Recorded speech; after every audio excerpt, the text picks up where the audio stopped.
nama saya Abdul Hanif dan pada kesempatan kali ini saya akan menjelaskan tentang alur model komunikasi TOPS.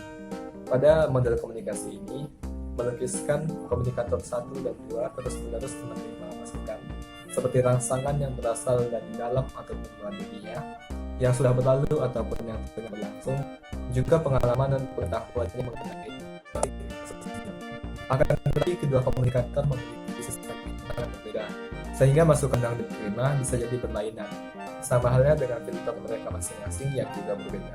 Pesan dalam model TOPS dapat berupa pesan verbal ataupun non-verbal, bisa sengaja ataupun tidak sengaja, dan salurannya adalah alat indera, terutama pendengaran, penglihatan, dan perabaan. Gangguan atau noise-nya dapat berupa gangguan mekanik, contohnya kegaduhan, dan semantik, contohnya pemahaman yang berbeda. Secara singkat, meskipun komunikator 1 dan 2 memiliki unsur-unsur yang sama yang juga didefinisikan sama, unsur-unsur tersebut tetap berbeda dalam muatannya.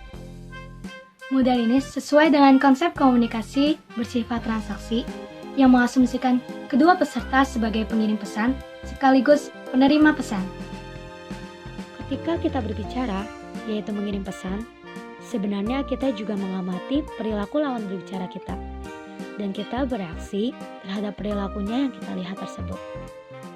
Pada model ini, komunikasi prosesnya bersifat timbal balik atau saling memengaruhi. Komunikasi juga berlangsung spontan dan serentak.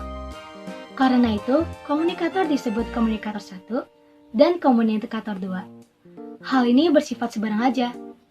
Tidak selalu komunikator 1 yang mengirim pesan untuk pertama kalinya. Begitupun sebaliknya. Komunikasi dapat saja dimulai oleh komunikator 1 ataupun komunikator 2. Akan tetapi, dalam kenyataannya, kedua orang itu mengirim dan menerima pesan sepanjang waktu. Dalam kehidupan sehari-hari, komunikasi itu suatu proses yang sinambung, tanpa awal dan tanpa akhir. Artinya, apa yang kita anggap awal komunikasi itu sebenarnya merupakan kelanjutan dari fenomena komunikasi yang terjadi sebelumnya, baik dengan orang bersangkutan ataupun dengan pihak lain. Dan apa yang kita anggap sebagai akhir dari komunikasi itu akan berlanjut dengan peristiwa komunikasi berikutnya, baik dengan diri kita ataupun dengan pihak lain. TOPS menggunakan model spiral ini untuk menggambarkan proses komunikasi manusia yang berkelanjutan, karena model tersebut mengisyaratkan bahwa komunikasi manusia bersifat irreversible. Artinya, kita tidak dapat lagi berada dalam posisi semula, karena spiral ini akan terus bertambah, baik dalam pengetahuan, pengalaman, ataupun sikap, dan kita tidak bisa lagi kembali ke posisi semula.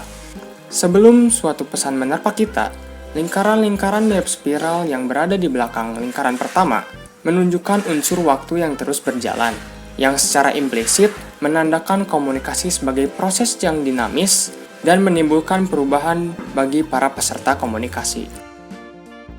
Contohnya adalah ketika kita bertemu dengan teman, kemudian kita menyapanya dan berlanjut dengan saling berbincang, komunikasi mendasar yang dilakukan di adik ini selain dilakukan secara verbal dengan mengatakan apa kabar, namun alat penginderaan lain seperti penglihatan kita juga akan mengamati perilakunya secara nonverbal. Pendengaran kita akan menerima pesan yang kemudian direspon balik dan percakapan pun terus mengalir sehingga komunikasi yang terjadi saling berkesinambungan.